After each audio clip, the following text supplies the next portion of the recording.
Hey, what's going on? Tony Scott here, inside the studio of my smooth ride home with some tea for the YouTube audience today. Appreciate you guys checking in and being part of it. Trying to create something where you and I can interact back and forth on the stories that I cover inside the tea. So thank you so much for watching, subscribing to the channel. It means a lot. So I told you yesterday that Usher and his wife Grace McGill separated, and a lot of people were wondering why, which is totally their business. But you know, streets are talking, and some people thought it was because of the herpes lawsuits against Usher. But it turns out the reason why, reportedly, is the fact that she wanted kids with Usher, and Usher's like done having kids, I guess. He's got 2 boys with his ex Tamika Foster. Grace McGill, who's 46, has 2 teenage kids, and she wanted a child, maybe even use a surrogate, but he wasn't here for that. He was open to adoption, but looks like that's not going to happen. And, you know, I hate to see a marriage break up for any reason at all. And, you know, it's just best of luck to them both. Nas, you know, this always inspires me because, you know, they say that these days you got to have multiple streams of income. And Nas has had that for a while. Nas has reportedly made like $40 million because Amazon bought a company he invested in. The company is Ring. It's like a doorbell security company. And Nas invested his payout. They paid $1.2 billion for the company.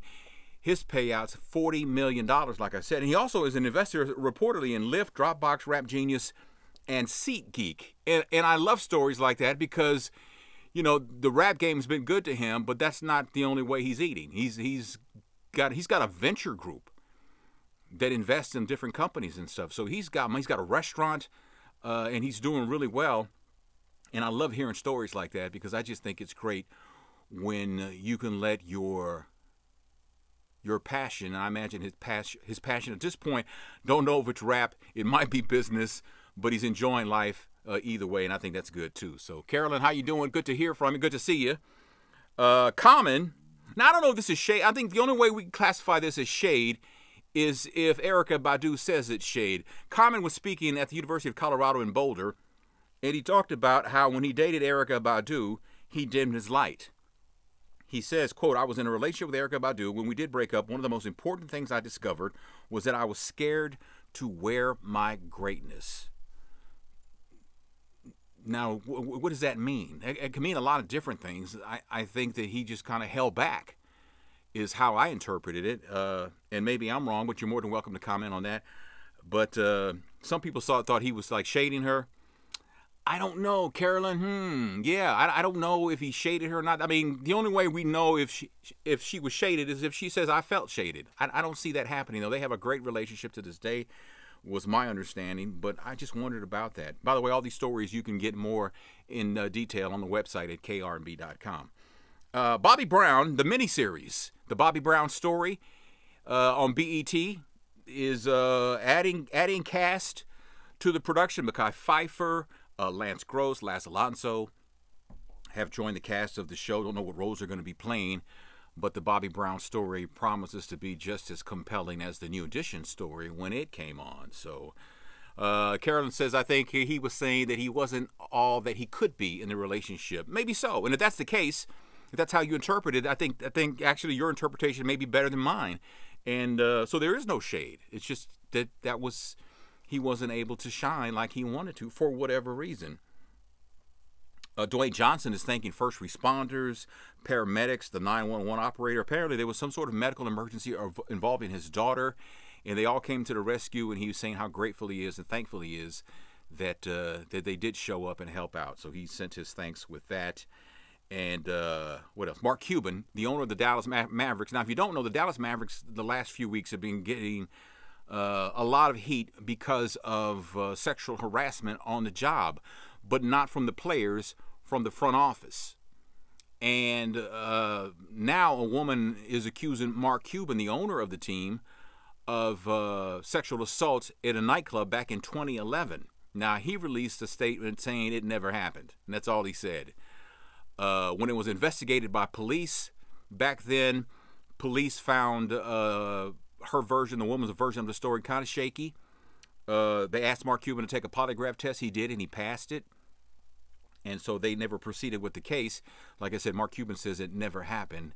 And folks are wondering, is this an attempt at a money grab or something? I don't know. And that's the problem with these allegations that are coming out. You have to figure out if it's true or is it an attempt to, to get paid. You know what, Carolyn? I don't think the Me Too movement is going too far. I just think we need to be very careful. We need to be very careful, These things need to be investigated before you condemn anybody. And I'm not saying they need to be charged, because a lot of times the statute of limitations may have run out. But if we find out allegations are true, should it cost you your job? Man, I hate to see anybody out of a job. But, yeah, it can be very damaging if a person is wrongly accused and someone is just out to settle a score, or they're trying to get, trying to shake down some money. Yeah, that can harm someone's career. I don't imagine that Kevin Spacey's career will ever, fully recover from the allegations against him that he admitted, yeah, it's true. But that's a rough thing. I mean, it really is. Speaking of rough, Richard Pryor's son, Mason Pryor, who looks a lot like his dad, has a lot of his same mannerisms, went on Showtime at the Apollo and bombed, like butt ugly bombed like really bad. And if you haven't seen it, you can go to krnb.com and we'll link you to the video of that. It was pretty brutal. And then he was like, show some respect, don't boo me and things like that. You're not going to boo me. They were booing him. It was brutal. He was telling some kind of joke about Donald Trump and Vladimir Putin, the Russian guy, and it didn't come off well at all. And the Apollo crowd is notorious for, if they ain't feeling you, they will let you know, and they did. And that's a lot of pressure, man, to be Richard Pryor's son and try to do some stand-up comedy.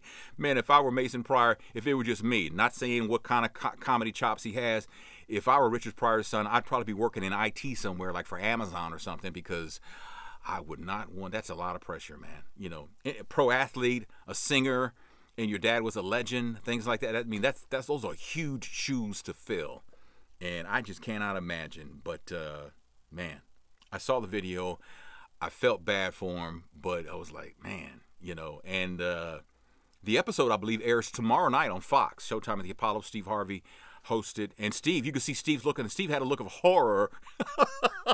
Steve had a look of horror in the background that you could see, because he couldn't believe what was happening. And man, it was brutal. I'll just say that. Turns out that the NFL and Jerry Jones, owner of the Cowboys, have settled their differences financial as far as some fees that go. They were ready to throw hands, man. Apparently, Roger Goodell and Jerry Jones don't much care for each other for lots of different reasons, and they apparently have settled that. If there's more to settle, which I kind of think there might be, that hasn't been announced. But as far as some fees or some fines or whatever, that's been settled. So they can move on beyond that. So that's the story on that. So that's all I got for the tea today. Appreciate you guys watching, sharing, commenting. You guys are everything to me, that support me and supporting just being the fact that you watch this. I think that's kind of cool. So appreciate that. If you haven't subscribed to my channel, please do. It doesn't cost anything. And it helps me build the empire. You can follow me on all my social media platforms outside of YouTube using Tony Scott Media. That's Facebook. I've got several Facebook pages. Follow the black and white picture one on Twitter, Instagram, Tony Scott Media. So thank you so much for being a part of this today. I appreciate it. Have a great evening. And I'll see you tomorrow. Wakanda forever. What do you think? Some people are naming their children Wakanda. I saw somebody named their child Wakanda something, and middle name T'Challa, and I was like, don't do that. Don't do that. But Wakanda forever, yeah, I'll take that.